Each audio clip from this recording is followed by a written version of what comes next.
Hi everyone, I'm Hugo, and today I'll show you how to find unusual regions in your dataset that somehow are different from the average of your dataset. They are surprising and they are significant. First of all, I will show you an example so that we can understand all this. Imagine you are the owner of a hotel in the beautiful coast of Portugal. You probably wouldn't be here, but let's imagine that. You know that on average, people book your hotel 3 months in advance. And out of your 20,000 bookings per year, you want to know a little bit more about this. You can try to find subgroups in the data by yourself. And maybe you find this, that groups actually book your hotel 6 months in advance. And this can be relevant, but it's a very simple subgroup. And a subgroup is just an association rule which has two parts: a description that describes the region in your data and the target distribution. And you decide that you really want to apply subgroup discovery. So you go over the standard techniques of subgroup discovery and you find out that in the month of September, people actually book your hotel 10 months in advance. And that's very interesting. But the biggest issue of these standard techniques is that they just return you a variation of the same results like this. And there has been many attempts of people to solve how to find groups of subgroups that cover different regions in the data. But we are the first that mathematically define a group of subgroups over the whole data and how to quantify its quality independently of the number of subgroups in that group. So it can be one, it can be 10, but we can quantify them one against each other. But first of all, what did we propose? We proposed subgroup lists. Subgroup lists are just if else if rules. In this case, corporate people book your hotel 4 days in advance, which makes sense. And then you go to the second one. And you know that if it's a getaway weekend, it's 8 days in advance. And lastly, you have this default rule, which just shows you what you already know. So in general, people book your hotel 3 months in advance. You already know that. And the subgroups are supposed to give you what it's different. And seems like a very little change according to what has been happening. But I have to tell you that this remarkable difference of defining it over the whole data set had so many consequences.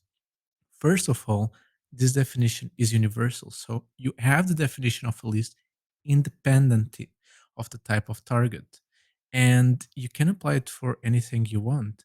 Second, we actually use the minimum description length, which I will go through in later slides, but it has a lot of statistical relevance.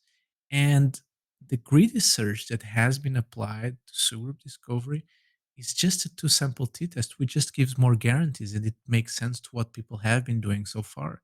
But we didn't know that yet. And lastly, this problem that has been haunting us for 30 years in the subgroup discovery field. What's the difference against machine learning? And it's actually very subtle, but it is very important because it gives a whole meaning to what is subgroup discovery and how different it is against machine learning. So now I'll go to start my full presentation. And how do we find these outstanding subgroup lists? First of all, let's recapitulate and see what a subgroup list is. So if, else if rules, they only cover one region of the data. We don't allow overlap because of this is if else if rules. And it ends in a default rule, which has all the knowledge that we already knew beforehand. And it doesn't change, it's fixed. And how do we find it? How do we measure its quality? We measure it by using the minimum description length principle. This can look a little bit daunting, but we are just measuring two things and summing them up. So one of them is finding the complexity of the model. We are just measuring in bits. It doesn't matter how. We go over the intuition. How complex is the subgroup list I found so far? And the other part just quantifies how good the description of that subgroup list is over the data. But let's first define the parts of the model. We only use two types of codes. We use the uniform code and the universal code of integers. The uniform is used when we don't know that an element in a subgroup list is more complex than another. And the universal code of integers just means that a higher number of something is more complex than a smaller number of something. And we go through this in detail over this example. Let's see. So the number of rules. More rules is clearly more complex. So we use the universal code of integers. And the number of conditions, more conditions in a subgroup is more complex than less. And that's actually a very interesting thing here. So um, the model complexity is actually a multiple hypothesis testing. We are just trying to figure out that having a subgroup with two conditions has a higher random choice of being related with the target than a subgroup with just one condition. And that's what we are penalizing. We're penalizing the chance of randomly being connected. We're penalizing that higher chance. And for the case of which conditions, we don't know a priori which conditions are more complex. So we give it a uniform code for all of them. They have the same complexity, all of them for us. And so model complexity is just kind of multiple hypothesis testing. And then when we have defined the model, we can go to what it means to have a good fit. In our case, we are having supervised data sets. And what this means is that we actually have a target and we just want to measure how good that target is given the descriptive variables and the model. And in our case, this is just the logarithm of the likelihood. And so it is very simple and it's common. And how do we measure this in detail? Is we use two things. We use the Gaussian with known parameters, with known mean and standard deviation, and we use the Gaussian with a known mean and standard deviation. So the known one is used in the default rule because we already know. So we just use the definition of a Gaussian with those values, and we don't need to penalize it because this is already known knowledge. It's like there's nothing to penalize, there's nothing to discover. And in the case of the subgroups, because we don't know their parameters in advance, we actually have to quantify the uncertainty.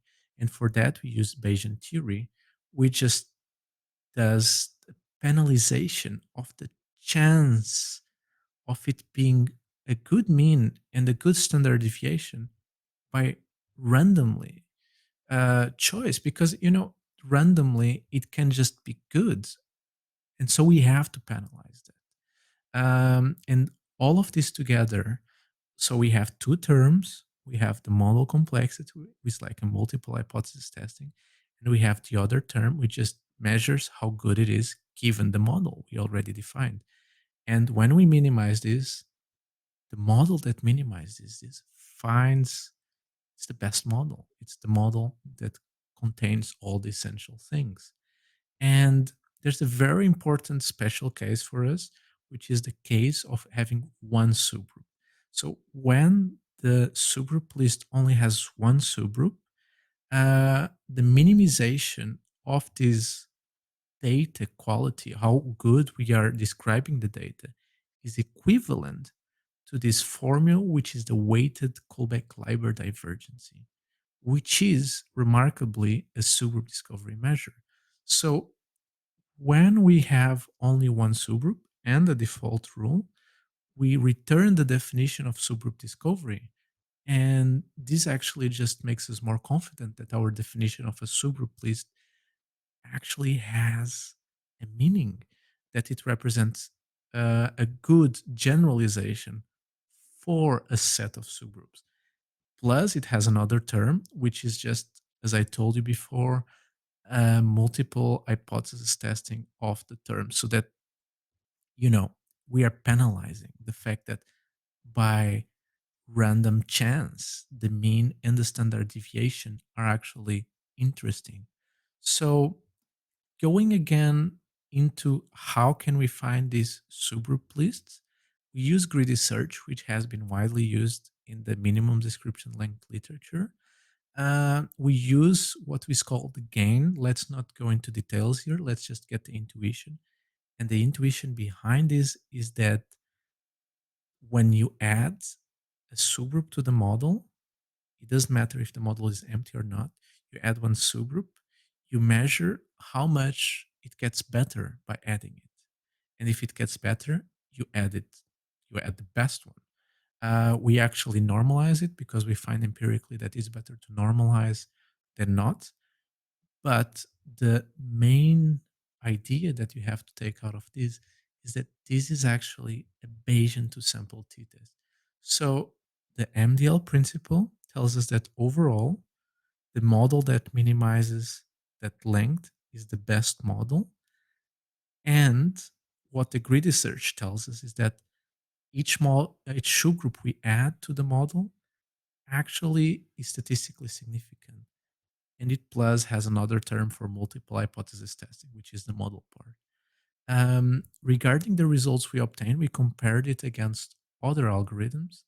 And here, top K just represents the standard subgroup discovery algorithm, and the sequential cover represents like the CN2ST.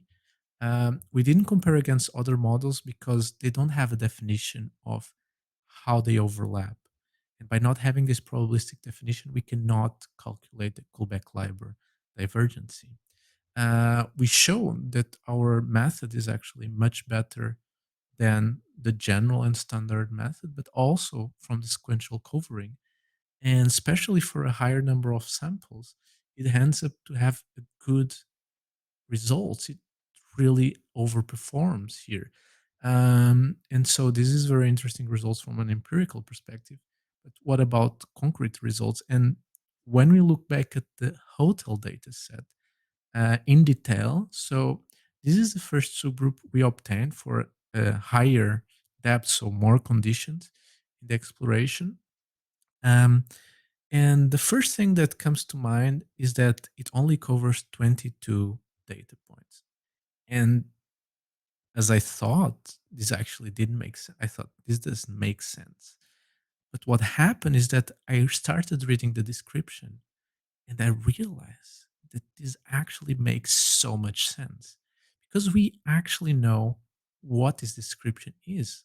Let's go over it. People that come from the UK, more than two adults, they come in the month of August and they have a full package meal and they book the hotel 18 months in advance. And what does this tell us? This just tells us that they basically came for an event that they knew in advance, probably a wedding. And this just says that this group is actually significant. It only covers 22 samples, but it is a concrete group that we actually can mention. And if we look over the whole landscape of the data set, this subgroup is just like completely outstanding. It's just out there, isolated, but it makes sense. It has a representation that we actually know it exists. So, to conclude, the main remarks I have to tell you again is that by doing this statistically well defined, we give a higher confidence to the users. We are more confident in the results we get. The definition and the formulation we did actually can be applied for any type of targets. And if you haven't heard anything I actually said, I would just let you to take away that you don't have to use the minimum description length, but just using the Kullback-Leibler definition. You just need to know what you want to get. And there is a definition for the Kullback-Leibler. So you can do subgroup discovery for anything you want with it.